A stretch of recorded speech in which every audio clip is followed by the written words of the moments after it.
얼마 전에 신방을 하면서 집사님이 다른 집사님과의 대화 속에서 이런 얘기를 주고받았다는 거예요. 뭐냐면 요즘 겪고 있는 어려움을 보면 하늘을 쳐다볼 수밖에 없다. 뭐 이런 얘기들이었습니다. 왜 하늘을 쳐다볼 수밖에 없었을까? 생각해 보니까 내 힘으로는 능력으로는 도저히 지금의 현실을 이겨낼 수가 없다고 깨달았기에 그런 생각이 들지 않았을까. 그래서 기도할 수밖에 없었다는 거죠. 그런데 더 멋진 얘기는 그럼에도 불구하고 지금의 상황에 감사하다는 거예요. 감사가 나온 것이 더 감사했습니다. 만약 이런 어려움이 아니었다면 하나님께 기도하지 않았을 거라는 거예요. 잘 돼도 내가 잘해서 잘 된 줄로 여기고 그렇게 착각했을 것이라는 겁니다. 그렇죠. 하나님의 이 전적인 은혜를 구할 수밖에 없는 것이 믿음입니다. 믿음은 하나님의 전적인 은혜를 구하는 것입니다. 그런데요, 또 하나, 이 믿음에는 또 하나의 측면이 있어요. 뭐냐면 하나님이 주신 그 은혜에 대한 우리의 반응인데요. 은혜를 받은 사람은 그 은혜가 얼마나 값진 것인가를 알기 때문에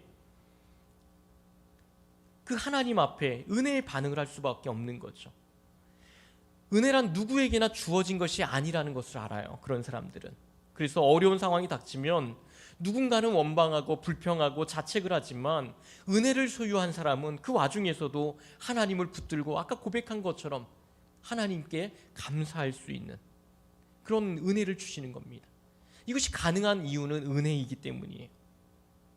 이 은혜를 받아 누리는 사람만이 그 안에서 감사할 수 있고 주를 위해 살아갈 수 있는 것이고요.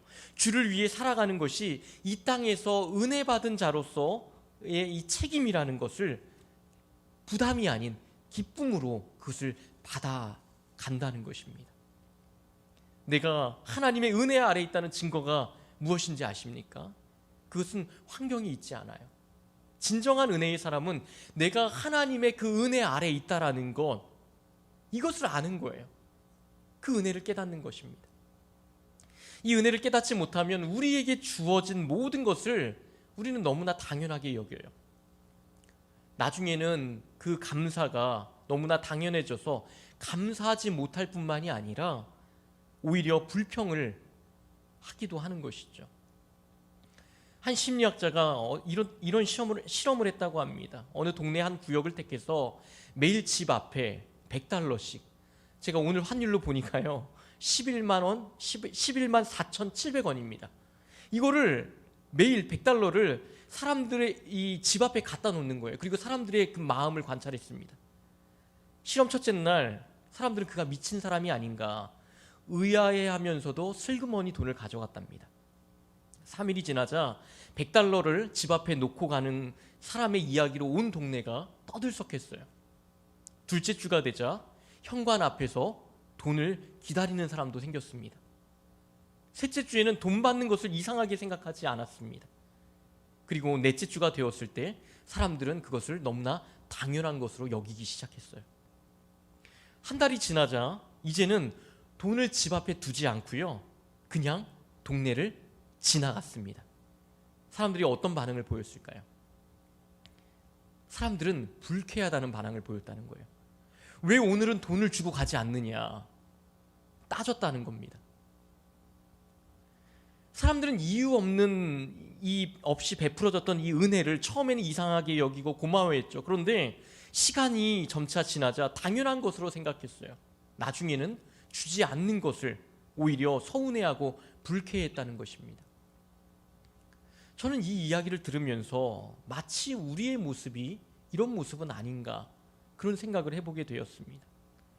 우리는 하나님이 주신 그 구원, 그 놀라운 구원, 또 하나님이 주신 너무나 많은 은혜들, 그럼에도 불구하고 어느 순간 그것이 너무나 당연하게 여기고 살아가고 있지는 않는가.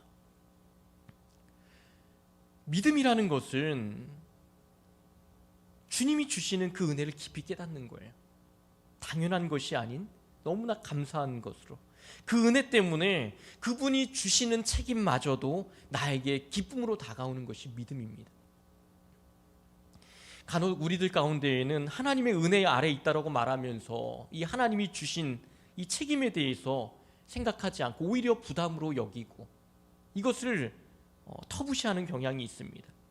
그런데요, 이것은 사실 왜곡된 믿음의 단면입니다.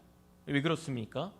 믿음에는 언제나 은혜와 책임이라는 이 두 가지를 동시에 우리에게 요구하고 있다는 것입니다. 그러니까 은혜와 책임은 뭐냐면 동전의 양면과 같은 거예요.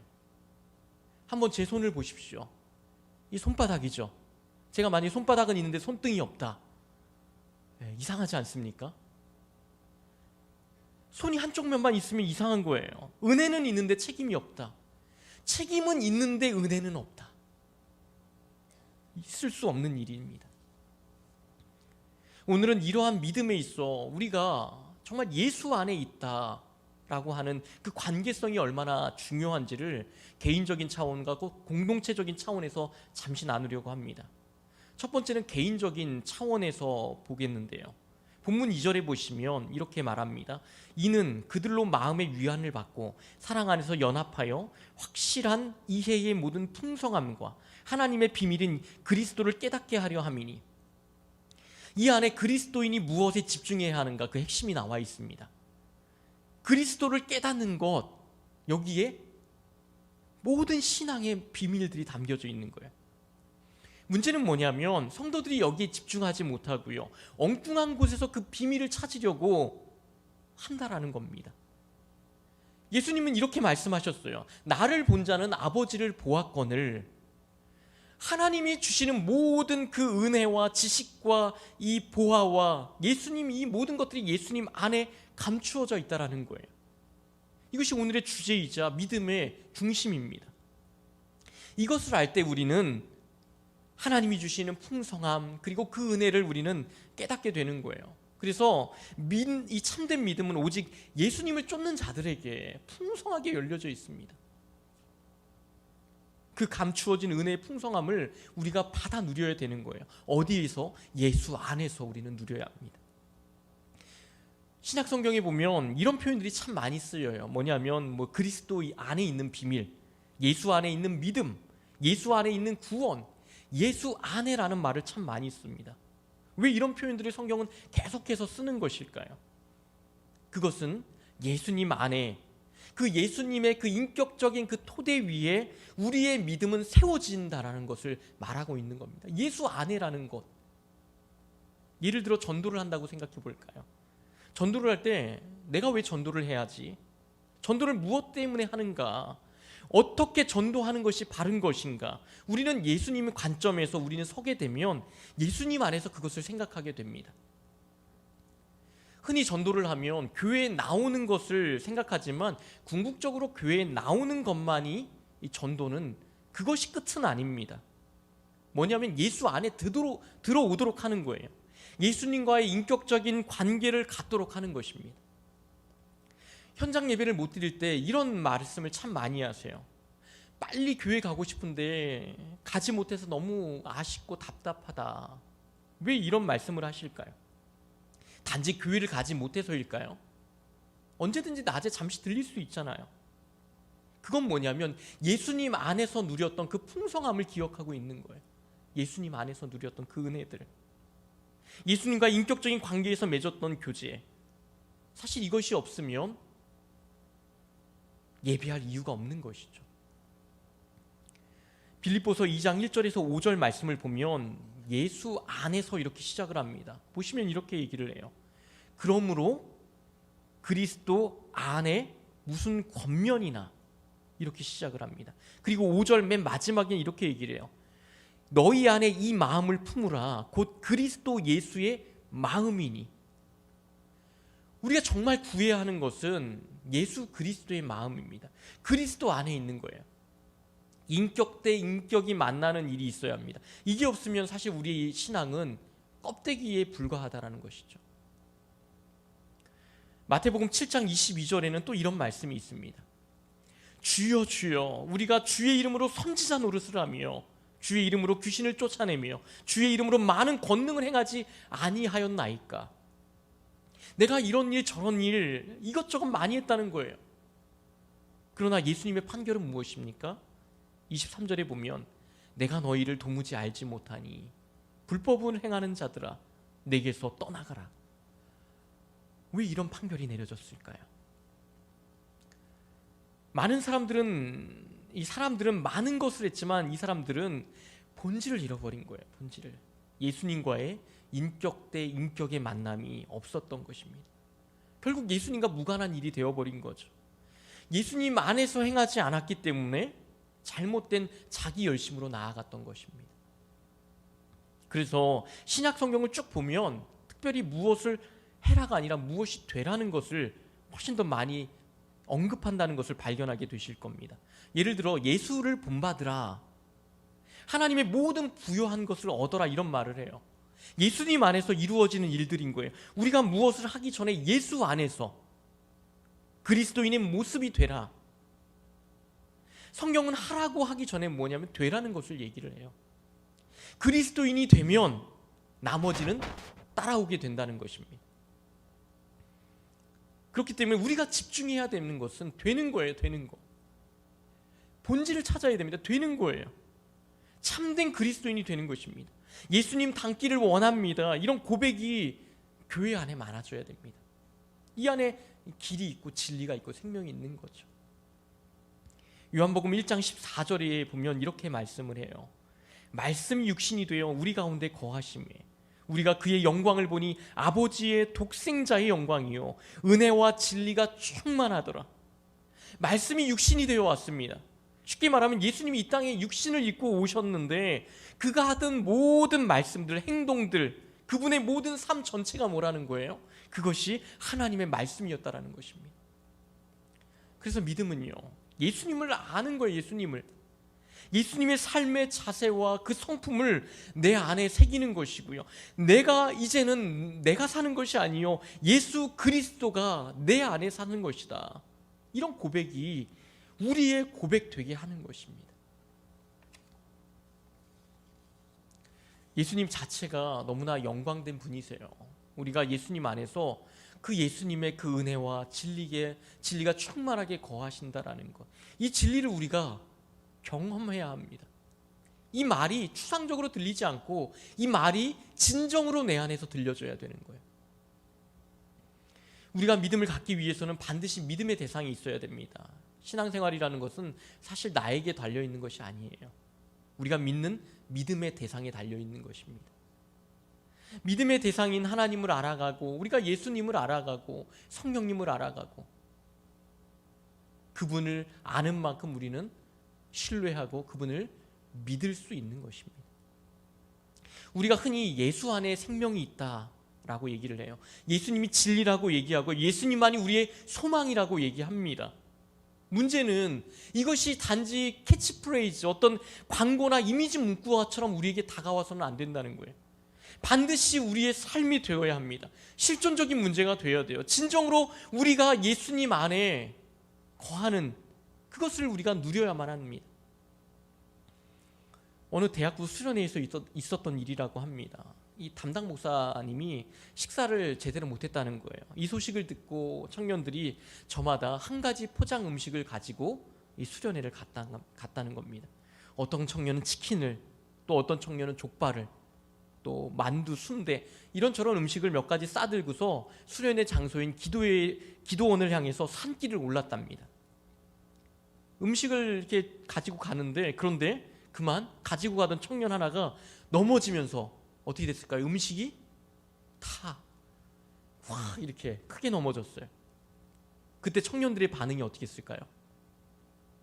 야, 너 괜찮아? 이게 아니라 순대, 치킨, 내 만두.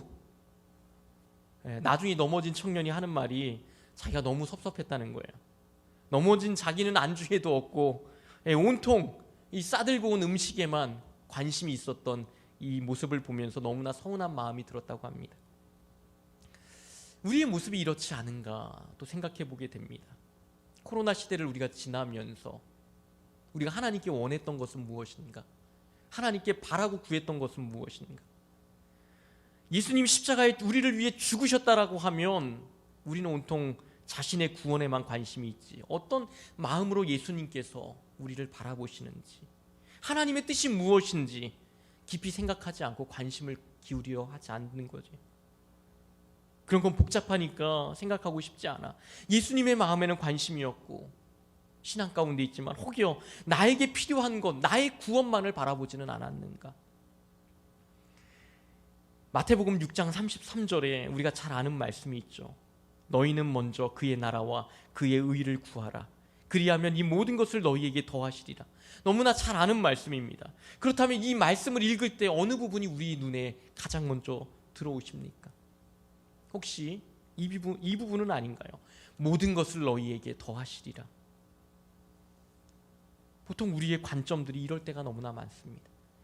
우리의 관점이 너희는 먼저 그의 나라와 그의 의를 구하라, 여기를 바라보기 원합니다. 그러면 하나님의 비밀과 그 안에 감추어진 모든 지혜와 지식과 보화를 우리가 누리게 되는 것입니다. 잠시 하나만 더 보시면 예수 안에 있다는 의미는 공동체적인 차원에서도 적용이 됩니다. 예수 안에 있다라는 말은 공동체적인 표현으로 한다면 예수 그리스도가 머리가 되시고 우리는 그의 몸의 지체가 되었다는 것입니다. 사람은 머리에 의해서 손과 발이 움직이죠. 다시 말하면 예수 그리스도가 머리가 되시고 우리는 그의 손과 발이 되는 거예요. 사람에 의해서 교회가 움직인다면 교회는 예수 안에 있는 것이 아닙니다. 세상 안에 있는 것입니다. 그러나 머리 대신 예수 그리스도가 지체된 우리가 그 안에서 움직일 때 어떻게 돼요? 교회는 교회가 되는 것입니다. 골로새서 1장 18절을 보시면 이런 말씀이 있어요. 그는 몸인 교회의 머리시라. 그가 근본이시요 죽은 자들 가운데서 먼저 나신 이시니 이는 친히 만물의 으뜸이 되려 하심이요. 한마디로 예수님이 교회의 머리라는 거예요. 아시겠지만 교회는 건물이 아닙니다. 예수 믿는 사람들의 모임입니다. 성령이 내주하시는 사람, 저와 여러분 각 개인이 교회가 되는 것이에요. 다시 말하면 우리 한 사람 한 사람의 인생이 머리 대신 예수 그리스도 안에 있어야 한다는 것이고요. 모든 교회는 예수님 안에서만 교회일 수 있다는 것입니다. 교회의 본질은 어디 있습니까? 예수 그리스도가 교회의 머리라는 거예요.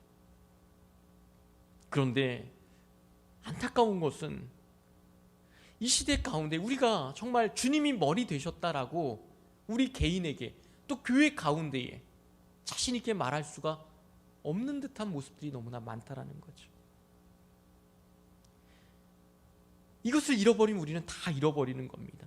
예수 그리스도가 교회의 머리가 되어야만, 주님이 우리의 머리가 되어야만 우리는 힘을 얻고 교회가 교회의 사명들을 잘 감당하여 나아갈 수 있다라는 것입니다. 우리는 예수 그리스도를 머리로 하여 모인 사람들이에요. 그분의 몸으로서 우리는 부름을 받은 연합체라는 것입니다. 오늘 본문 골로새서 2장 9절과 10절을 보시겠습니다. 이렇게 말해요. 그 안에는 신성의 모든 충만이 육체로 거하시고 너희도 그 안에서 충만하여졌으니 그는 모든 통치자와 권세의 머리시라. 신성의 모든 충만이 육체로 거하시는 분이 예수 그리스도인데요. 신성의 모든 충만으로 가득하신 예수 그리스도, 그 머리로부터 시작하여 그 은혜가 온 마디에 각 마디마다 바로 저와 여러분 한 사람 한 사람에게 공급되고 우리가 그 안에서 자라갈 수 있다는 것입니다. 마치 사과나무가 뿌리로부터 영향을 공급받으면 나무의 가지마다 그 영향이 흘러서 나무의 그 잎사귀와 열매를 맺어가는 것처럼 예수님 안에 거하면 자연스럽게 우리는 생기를 얻게 되는 거예요. 열매를 맺는 것입니다. 예수 안에 있기 때문에 우리의 인격이 변하는 거예요. 그래서 예수를 믿는다는 것은 예수 안에 있다는 것이고요. 예수 안에 있다는 것은 예수님의 그 인격을 우리가 닮아가는 것입니다. 우리가 이 믿음의 본질을 잘 이해해야 합니다. 만약 예수님을 믿는다고 하는데 예수님의 인격을 닮아가고자 하는 그 마음이 없다라면 이것은 있을 수 없는 일이죠. 이러한 모습은 안타깝지만 예수 안에 있는 것이 아닙니다. 공동체가 예수 안에 있다는 것은 공동체가 예수님을 닮아간다는 거예요. 이것이 공동체의 목표가 되어야 하는 것입니다. 그래서 예수 안에 있는 사람들은 부드러워요. 사랑이 있고요. 용서가 있습니다. 사랑, 희락, 화평, 오래 참, 자비, 양선, 온유, 절제, 마음에 이러한 열매들이 맺어져 가는 거예요. 그러한 공동체가 되어야 하는 것입니다. 이번 가을 특별 새벽 기도회에는 성령의 9가지 열매를 주제로 담임 목사님이 인도를 해 가십니다. 성령의 9가지 열매는 사실 예수님 믿는 자들이, 예수 안에 있는 자들이 늘 바라고 소망하는, 우리가 주님 앞에 서는 날까지 바라봐야 될 목표이고 목적이고 소망이 되어야 합니다. 우리의 인격의 열매가 맺어져야 되는 거예요. 저는 이 시간에 이 주제가 너무나 중요하다고 생각합니다. 이 시간을 통해서 우리 한 사람 한 사람이 예수 안에 거해야 돼요. 그것을 소망해야 됩니다. 더 나아가 우리 화평 공동체가 믿음의 공동체, 인격의 공동체로 자꾸만 변해져 가야 돼요. 이런 것들을 바라야 됩니다. 예수 안에서 내가 사랑의 열매를 맺어야지, 내가 용서의 열매를 맺어야지, 우리 화평 공동체가 충성의 공동체가 되어야지, 이런 고백이 자꾸만 우리 안에서 흘러나와야 되는 것입니다. 은혜만은 구하고 그 믿음의 책임을 뒤로 한 채 하나님 앞에서 그렇게 자라가기를 원하지 않는다면 더 이상 소망이 없는 것입니다. 참사랑 축제를 우리가 위해서 기도하면서 내가 오래 참음으로 가족을 전도해야지, 구원해야지, 내가 사랑의 열매로 선한 영향력을 주어야지, 이러한 일들은 우리가 예수 안에 거하면 내 안에서 예수님이 살아 역사하십니다. 자연스럽게 우리는 그것을 바라고 소망하며 기도하는 일들이 일어날 것입니다. 오늘의 말씀을 정리합니다. 믿음이라는 것은, 신앙생활이라는 것은 일과 열심의 문제에서 출발하지 않습니다. 믿음은 예수님과의 인격적인 관계 안에 있는 것이요, 예수 그리스도 안에 있는 것이고, 그분이 우리의 머리가 되는 것이고, 우리는 그분의 통치를 따라 살아가는 것입니다. 그렇게 예수 안에서 우리는 자라가야 하는 것이고요, 그분을 통해서 하나님 안에서 그 예수 그리스도의 인격을 우리는 닮아져 가야 합니다. 올가을 코로나의 어려움 속에서도 우리가 가을 특별 새벽 기도회, 또 참사랑 축제를 통하여서 우리가 이러한 하나님이 주시는 그 놀라운 그 풍성함과 주 안에서 하나님의 그 놀라운 비밀을 우리가 함께 누릴 수 있기를 주님의 이름으로 축원합니다.